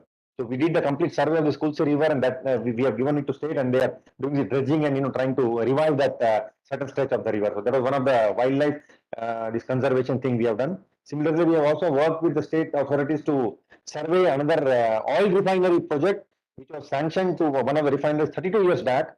When we did the survey, we found out that almost 30% of the land has been eroded, and another, I think, 12% land was, occupied by, illegal migration was there. So, this kind of survey on the river banks and work on the, water conservation and water body conservation and, other things that are already being done. So definitely, a lot of aspects are there which we would like to contribute as an institute. And one of the main things that we are submitting probably tomorrow is like a drone policy that we are developing for the state, and it covers a lot of things that I was noting down what others have mentioned already there, and very good points have come up. So probably we can also incorporate that in our state, but definitely we'll need your help, my ministry's help, and if Niti Aayog can also provide some direction, we'll be very happy to take it forward. Oh yeah, of course. This is main thing about this the clearance. That is one. Yes, that if you can. That is something which is very yes. MHA MOD will take some time before but in IIT Delhi also follows the direct line of sight of the craft. Yes. IIT Delhi can also do those home shows and stuff. Yes. It's a matter of discussion of we will our state to discuss the MOD and cover border state and state partner. Then we have we take the permission from MOD and government entities. So could you get this clearance from MHA and other things? You did that? MOD, because okay. Very directly because of who's marked it right. Okay. Spokesperson, she helped to identify okay. which all agencies. If it's just MOD, then Yes. Yes. Everybody. Yes. That we have. That means we are the nodal agency which should coordinate with the Yes. other agency. Will tell you who's the right person. Yes. We can forward your mail just to make it a little less bureaucratic. We can forward it to them, and then you talk to them directly. Put some safeguards. You don't have to go beyond 200 feet. Yes. That's just under 200. Yes. That's for sure. 400 road cross a bit problem. Yes. Yes. Yes, yes. So we also have one of the points. In fact, we are also discussing with army. We have this army unit outside the campus. They have told us to do some testing of certain things for yeah. So of course, the payload carrying, but also they want us to take it to a certain height and drop this fire extinguishing balls. So 2 kg. Let's see that will happen. Why? Because the military drones are outside. So outside are coming. Anything military, we'll just we'll not even do it. Yes. And don't even bother taking our. Who's stopping you? Who's stopping you? No, we are not. Nobody is stopping. Nobody is stopping. But we are only worried. Yes. Yes. We have 10 minutes. Yeah. So if you can close, then we can. The next. Oh, sorry, QCI has then. Yeah. Anyway, so these are all then what we're working with the state here. We can close it here. Next slide. That's it. And yeah, so we were also planning, discussing with the state government to make a drone ports actually. I leave this slide for further discussion. Yeah. Next, Yeah. QCI. Yeah, I just want to say only one sentence actually. So we actually thought about drone as a service last year, like a Uber service. Okay, we have proposed it. We are working with the Northeastern Council, so that means anybody can really sign. But we are looking at high payload and also high elevation. So that is where we are stuck actually.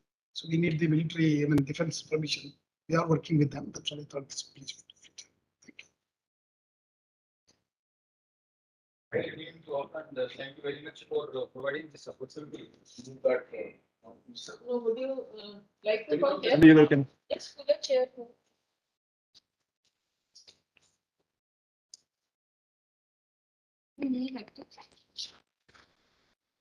What's the chair?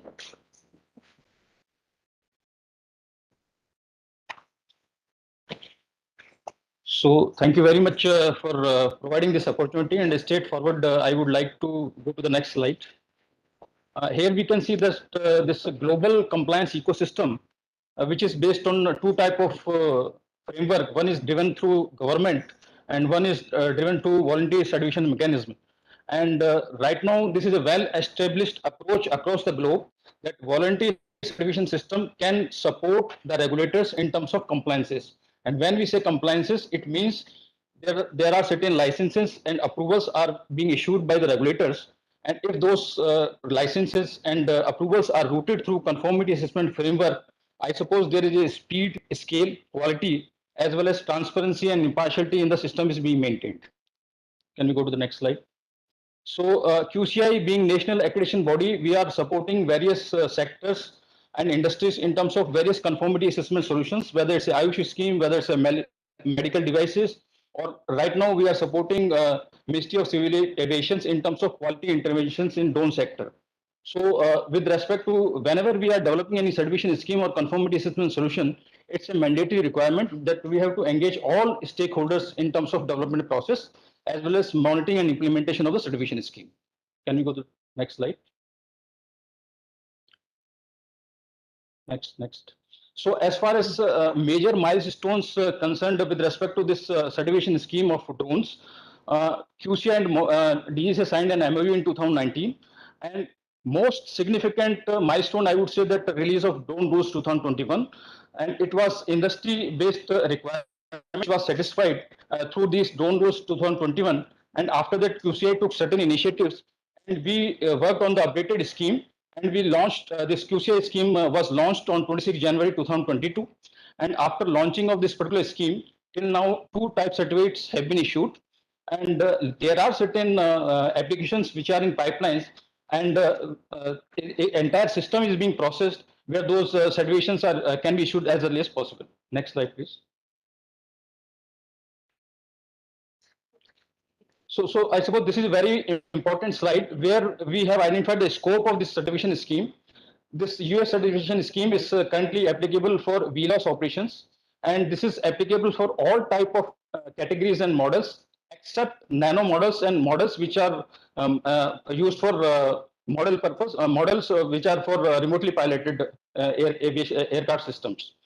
And as far as criteria of this certification scheme is concerned, this scheme is based on airworthiness, safety and security requirements. There are total 10 clauses are defined in the certification schemes, which are related to general requirements, performance related requirements, power plant specific to battery related requirements, structure, data link, and other related requirements. And one of the most requirement is that instrument and equipment and qualification testing. So these 10 requirements are very well defined in the scheme documentation.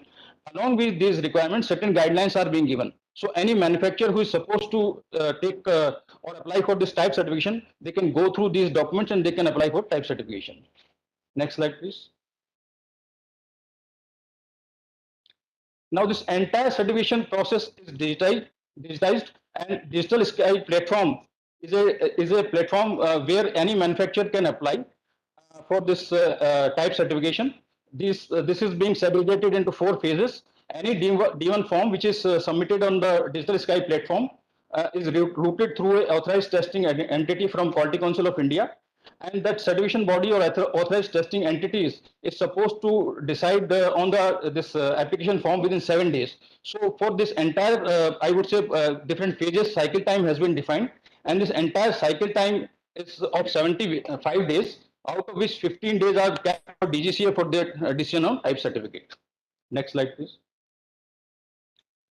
Now there are certain challenges and which we are still trying to cope up with.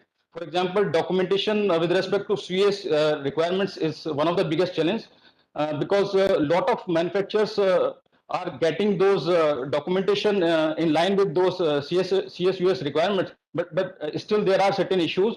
They are not able to get appropriate test reports, appropriate procedures, flight logs and flight manuals and formats. So this is the biggest challenge. At the same time, this battery test where this cycle time is quite high. Still 15 to 45 days is the cycle time for battery test, which is one of the biggest constraint, and low penetration of sensitization initiatives. Till date, we have conducted a number of workshops and awareness programs, but still the penetration among the manufacturers is quite low in terms of awareness. So recently we have taken certain initiatives in the Quality Council of India. We have planned a specific and focused workshops for stakeholders. For example, workshops on battery testing, workshops on documentary requirements, and workshops on other regulatory compliances. At the same time, we have set up a PMU in the Quality Council of India, which is responsible to drive this particular certification scheme across the India. And we are also onboarding new expert and assessors, which will be very helpful in terms of upgradation of the scheme. Because right now we are looking for BV requirements, which is a very, very important aspect of this certification scheme. So one thing I would like to add that right now this scheme is for product certification in terms of certification of drones. But at the same time, since we are discussing on the service aspect of this drone and with respect to different applications, so if we take some intervention in terms of quality parameters for those drone services, I suppose that would be a great initiative, and I would seek support from MOCA as well, because worldwide right now there is no scheme which talks about service aspect of drones. So if we can initiate with some scheme or some voluntary initiative with respect to services of drone, that would be really a great step. Thank you very much. Thank you.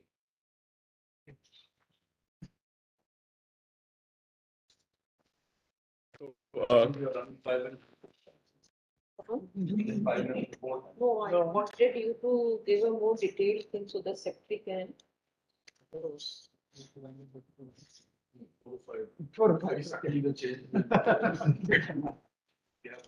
Right. Right. So special thanks to all the states and participants for sharing their views. So in brief, I'd like to quickly identify or outline what we discussed earlier today. So one thing that's very pleasing to note is that Of course, several states are quite advanced in their drone agenda, but of course, different states are in different stages of their drone adoption cycle. That said, I think one thing which is very favorable is the ecosystem approach that several states are taking. That is touching upon almost every aspect of drones, taking ownership of it in terms of training of manpower, addressing the various use cases where drones can potentially be used, and also the number of POCs and trials that we've actually seen over the past 6 to 7 months. Two is around the nodal points. I think some states have adopted this system of having a nodal point, which is pretty much a single window for drones. I think that can the scope of these nodal points can definitely be increased a little more, maybe even to states that need a bit of handholding. Some of the issues that emerged from here were around the information asymmetry, basically around price discovery. I think that is one thing that's looming very large over the ecosystem. I mean, the answer to how much does a journey cost from A to B is always it depends. So that really cannot be. We need to come out with a benchmarking effort at large. Two is RFP and bid assistance. While of course there is a talk around RFP, I do see that there is some gravitation towards the empanelment of drone companies also. So we need to definitely examine that side of it as to is the empanelment happening because of a supply side issue, or is the RFP process too tedious? Three is the understanding of scope and capability. Of course, Sri Sharma mentioned about QCI's type certification of program and the PMU and its scope. But if the drones as a service has to succeed, pretty much every drone that we spoke of today must fall into the QCI grid. So just a point there is that while you type certify the hardware, can we also standardize process through QCI for which will act as SOPs for these states to work on. Finally, there was also a point around the SOPs for drones as a service. I think many states, of course, are still doing it through small-time vendors. So if you have to mainstream the system of small-time vendors coming in and using their own personal drones, there are SOPs for that to make them come into this greater grid of what we're doing. And finally, there was a point around the airspace. Well, of course, most of India is a green zone. Parmeshwaran sir also mentioned about the border states, where especially in the northeast. So who is accountable for clearances and who is responsible for giving clearances or conversion of these airspaces? So that is one thing that we could maybe the ATM, the UTM framework that was released can also have a sort of addendum which outlines the cases around red zones or yellow zones that are actually critical for drone activity.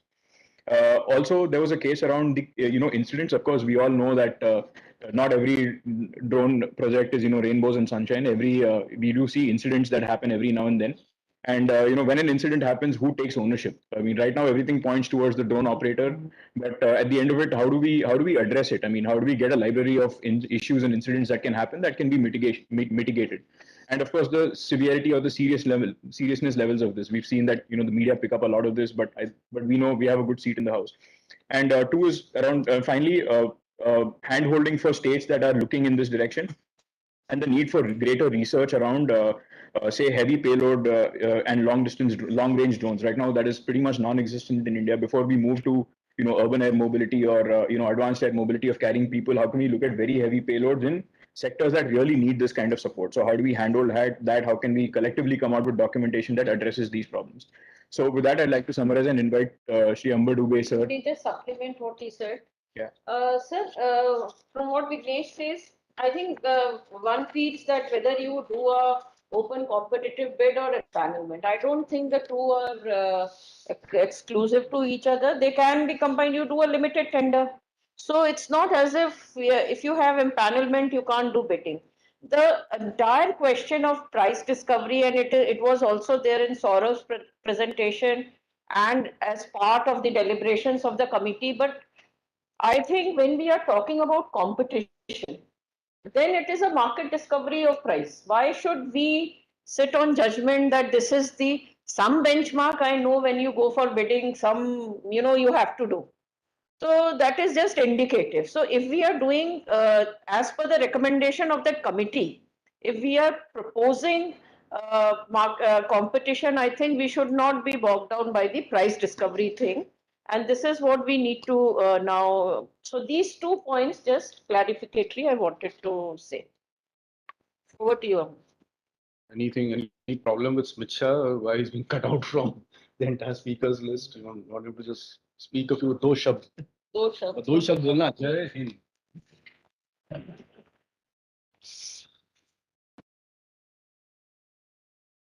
ये तो sir अभी लिखें. Thank you everyone for making these presentations. In fact, a few examples, even I was not aware of the use cases being there. That shows how the technology is proliferating by itself and not just by a few people. Very interesting to have discussions like these. I would want to highlight a few challenges that are being faced by the drone service providers on ground. For some of the large projects that have been using drone as a service in the survey side, what has happened is because the procurement method that is being used is standard and that is already available in the GFR and is for a lot of other services, manpower, consulting, and equipment purchase, which we conventionally do. Actually, the drone as a service model is now seeing a decline, which is because everyone is thinking that drone as a service means that you fly the drone, collect the data, and then give a basic ortho mosaic that Amit sir also mentioned. And that is why the question around price discovery comes. But actually, while the model is declining, the industry is moving forward in a way that now no longer a mining department is asking for a ortho mosaic. It is actually asking for insights. So when there are specific insights being asked, it is actually intellectual property and that cannot be benchmarked on a general price. So I agree, ma'am, with the point that you made, but wanted to give more flavor to the reason. Second, lot of these cases where large projects are being brought out. Is there merit in unbundling these services or bundling them? That somebody who captures the data also gives you insight. That becomes a proprietary. Should we unbundle it or should we bundle it? Ma'am, from a skilling perspective, we should unbundle it. We should ensure that there is too much, drones and pilots being available that Amit sir is doing. So maybe Amit sir's portal will help a drone services company find 5 pilots in Uttarakhand without having to deploy them from Bangalore. They collect the data with assistance from the company. So from a procurement perspective, we don't look at it. But from a skilling perspective, we make the supply available in such a way that this automatically becomes a village level entrepreneur or a micro entrepreneur kind of a journey in a subcontracting mode. So I as a service provider will engage with a local pilot. Second, ma'am, some of the largest contracts like Swamitva and all, what is happening is while we are looking at empanelment, we are also looking at new companies being invited. When the drone as a service is not agriculture, where I'm doing basic operations, not just ortho rectified image creation, which is basic survey. When it is beyond that, actually the inclusion of inexperienced startups spoils the contract. So now what is happening is there is no minimum threshold or minimum technical experience for anyone to participate in a contract. So they don't have the experience of doing such projects. The price discovery actually happens after they have won the contract and the contract starts. And then the entire project goes for a toss. Probably in 12 to 24 months of time, the outcome is not achieved and then the project restarts. Because the cost price discovery is happening. Sir, but the cost discovery is not for the project, it is for the unknown people who have no experience. So, which is why things like QCBS, things like not elimination of H1 price, but L1 price is things that we need to look at from an empanelment perspective. So a person who is quoting the lowest actually in empanelment is not adding no value. So some of the very specific procurement related interventions can be looked at while we are drafting the model documents. That was the suggestion. That's very important. Yeah.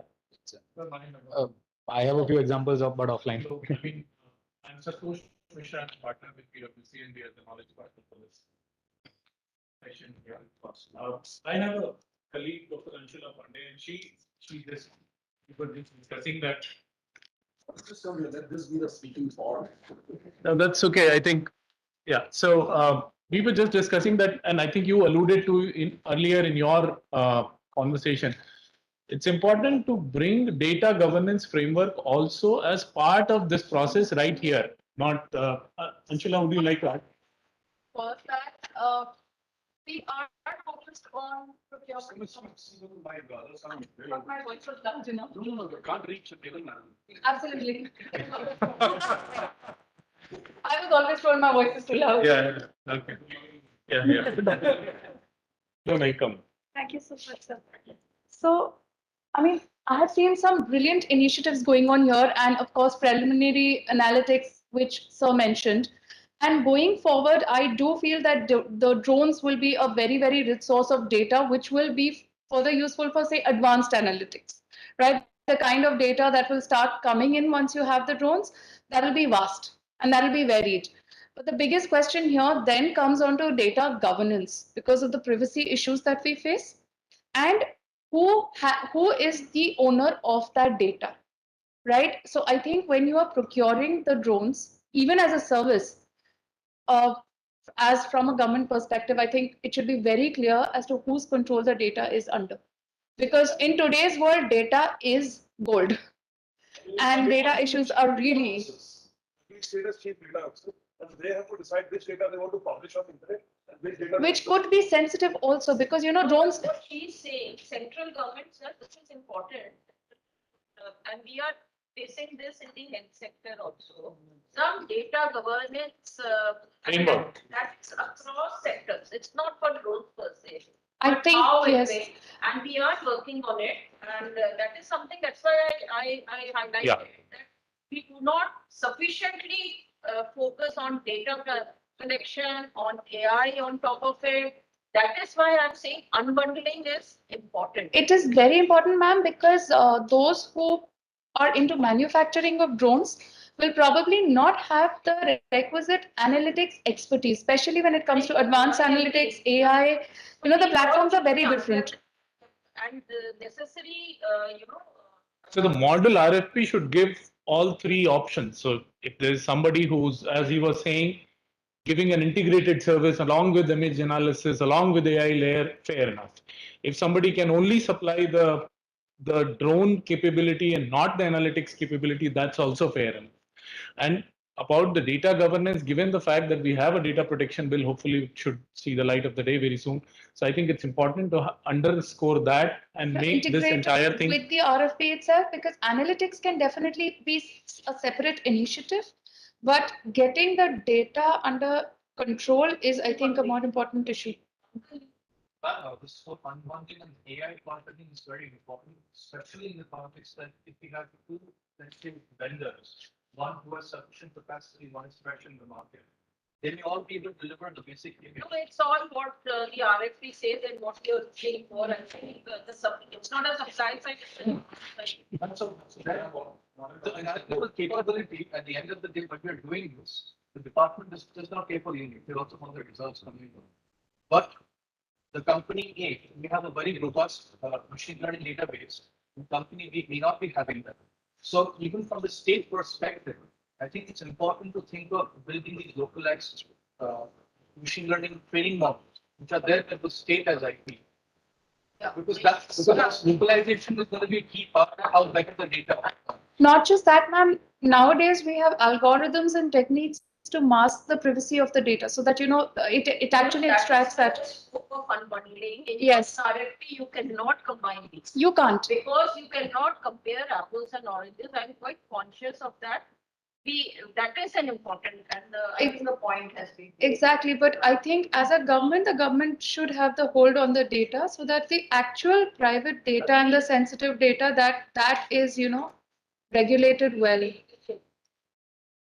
Yeah.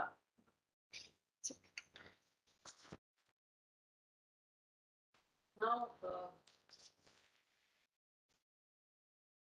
the concluding by Amber Dubey and also the way forward. Okay, so the fun part is over. Now is the tough part. So we now have to have very clear actions and deadlines. Okay, number one is empanelment. So for empanelment, we just need, for all these things, we just need a team of 3. We don't need 20 people, just 3 people. So I'll leave it to Anna ma'am to guide us, and not more than 2 weeks. Somebody should come up with a draft empanelment requirements, both technical and whatever, net worth and both technical and financial. Uske beyond kuch hota nahi hai. And keep it a little flexible so that even young startups coming out of, say, IIT Guwahati or say Uttarakhand can also come and compete and not just limited to the net worth criteria. So that's one, but 2 weeks. And actually, Secretary Sir also has to rush. So I'm just concluding actually, just 2 moments. Sir, one critical point here on this. Okay, sure.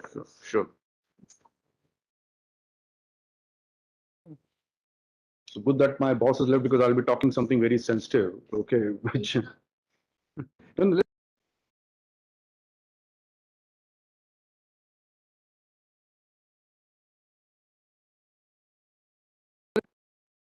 Okay.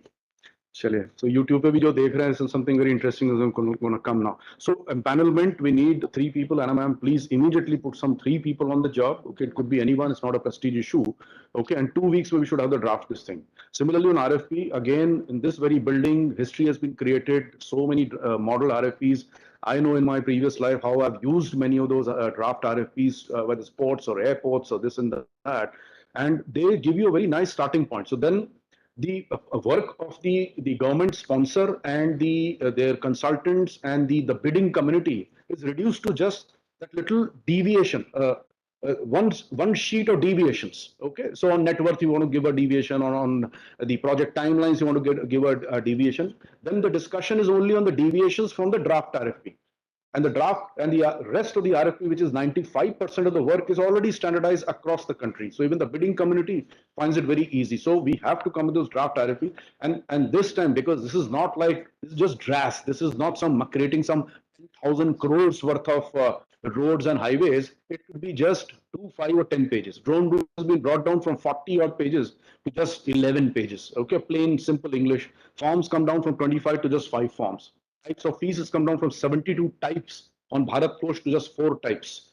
So it is possible reduction, because today's young kids who are going to set up these small companies, they don't have the wherewithal to go through some 500 pages of the legalese that we put in the name of RFP. So this should be just 5 or 10 pages. Ye aapko kaam hai, ye karna hai. And as Anna ma'am rightly said, it has to be unbundled. We should have options just for the Junjuna flying, where the Junjuna just flies and captures some data. Okay. And then somebody converts the data into intelligent insights, or some data which is converted into something which is publishing by a government entity. Okay, so it could be ABC separate RFPs for separate parts, or it could be one combined RFP which says all the above. Okay, but that draft RFP, I think we should, Anna ma'am, if you agree, 4 weeks is max, because to create a 5-10 page RFP should not take longer than that. Just about 8 to 10 pages, not more than 4 weeks. And again, a team of 3 people, anybody, 3 volunteers, and we can pick and choose.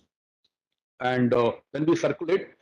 So it's not that the drafters will only draft and then they'll circulate. Okay, it will go to all the states who've taken time out today and shared all the great initiatives, and Niti Aayog and MOCA, and we may, if it requires, maybe some of the other ministries who were part of the committee of secretaries which drafted the drone rules. Okay, MOCA gets a lot of credit, but it's undue credit. A lot of work actually is done at the committee of secretaries level from 7 or 8 different ministries. And the last part, which is the most interesting part, is, just like we have PLI. I mean, I've been hearing this thing for a very long time. We also need an FLI, service linked incentive. Okay, and there are various models, and there's also very risk of Ponzi schemes. Because every time we talk about money, the biggest risk from pushback from finance, and rightly so, because this is taxpayers' money. It can't be just thrown around. And one Ponzi scheme somewhere in some state, somewhere, will bring the whole elephant down. Hathi ki pooch and pooch ka athwaं baal. That one ball can bring the pooch, and the pooch will bring the hathi back, and the whole scheme will just collapse. Okay, so this again requires, again, I would say 4 weeks of work. What should be the modality? Again, not more than 2 pages, not 200, not 20, just 2 pages. So that, suppose an example is, say, Telangana uses drone services for, say, for health, for surveillance, for surveys, for krishi, or whatever, spraying, or locust control, and the sum total, say, about 200 crores worth of contracts given this year. The government may give 5, 10, or 20% as a direct cash subsidy based on just like the PLI scheme, some authentication by the CM's office. So, I mean, now we can't talk to 20 departments of Telangana government, and Telangana I'm just using as an example because they're far ahead in this. So instead of one central government or one finance ministry, because MOCA will, if this scheme goes through, they have to process it and then send it to finance ministry. We can't process 20 departments of Telangana, and because there are 36 states and UTs. So best is that it comes through the chief minister's office, endorsed by them, say twice a year, every 6 months. Okay, they sent us a bill with all the details saying for agri and this and that, and for road and this construction project we used drone service at DRAS. It has to be DRAS only, so that DRAS has to be clearly defined, and we sent something like 200 crores. So maybe the central government can just give a 5%, 10%, and at max say 20% of that. So if the expenditure is 500 crores and 10 crores has to be given, 50 crores goes to Telangana. Okay, so similarly, a 50-50-50 karke, maybe we'll have to have a very huge corpus of 1,000 crores. Now, this is unheard of number. If as a combined group and all our friends from the state governments, if we all get together and maybe through Niti Aayog, if we get this request to MOCA, we can then process it and send it to Finance Ministry for approval. It'll, of course, this will require a cabinet level because it's a policy. It's a policy decision. It's a scheme. It's a national scheme. So just like PLI, it will go through Committee of Secretaries and the Expenditure Finance Committee headed by the Finance Secretary, and then it goes to the cabinet. And once the cabinet approves it, so it may take some time, but we've seen in the case of PLI, we came up with the 25th August was the drone rules, 31st August, the PLI scheme was drafted, and it was sent on 15th of September. 2 weeks, the PLI scheme was approved. And on 30th of September, we notified it in the Gazette of India. So it's possible. Let's try it again. I won't make any promises because we and Niti are only facilitators. Ultimately, it's decided by the Committee of Secretaries and the cabinet. So iske liye bhi within 3-4 weeks, I would say 2 weeks. 2 weeks we should set up the modalities. So say Uttarakhand uses it for so fantastic. So you use it for 4 or 5 services. Once in 6 months, twice a year, maybe once a year, or maybe twice a year. We also want the cash flow to happen faster.